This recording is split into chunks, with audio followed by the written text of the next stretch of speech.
2 guaranteed years and then a player option worth more than $47 million for the 2022 and 2023 season. The 31-year-old Harden is about 9 months younger than Russ. Stephen A. Smith joining us now. And Harden, he turned down a 2-year, $103 million extension, Stephen A. His focus is on playing for the Nets, and we're 34 days away from opening night.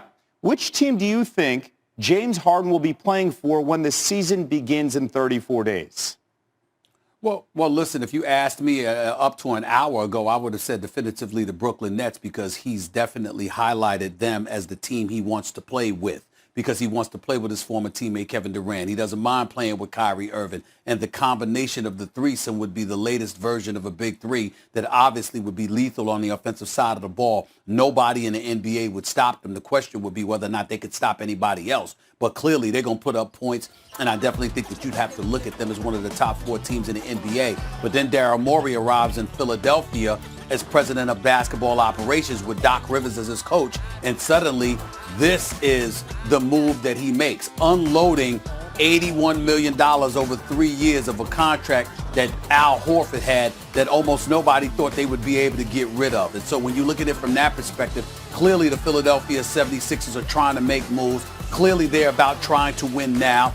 Doc Rivers was in Los Angeles for 7 years with the Clippers, couldn't take them to the conference finals. Daryl Morey was in Houston for better than a decade, couldn't get them to the NBA finals. Both of these individuals are hungry as the coach and the president of basketball operations for this franchise. And obviously James Harden willing to turn down $50 million a year for 2 years, specifically 2 years at $103 million.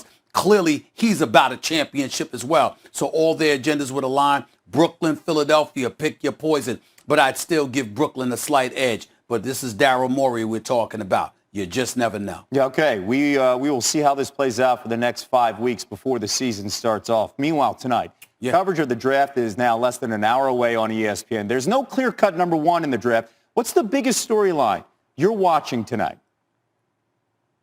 For me personally, I want to see James Wiseman at number 2. And the reason I think that's a big deal is because Klay Thompson didn't play last year. Steph Curry didn't play a majority of last year. And people have forgotten this is the best shooting backcourt ever known to man. If you're talking about pairing them along with Draymond Green, with a guy that's 7'1", that's athletic, that can rebound and defend at the basket, plus can put the ball in the hole, presumably, if he's facing one-on-one coverage, this is something that the Golden State Warriors haven't had. They didn't have it with Zsa Pachulia. They damn sure didn't have it with Andrew Bogut, okay? So if you're talking about adding this 7'1" dude with a tremendous upside to pair him with an experienced guy who's a savant on the basketball court in Draymond Green, and I'm going to reiterate my initial point,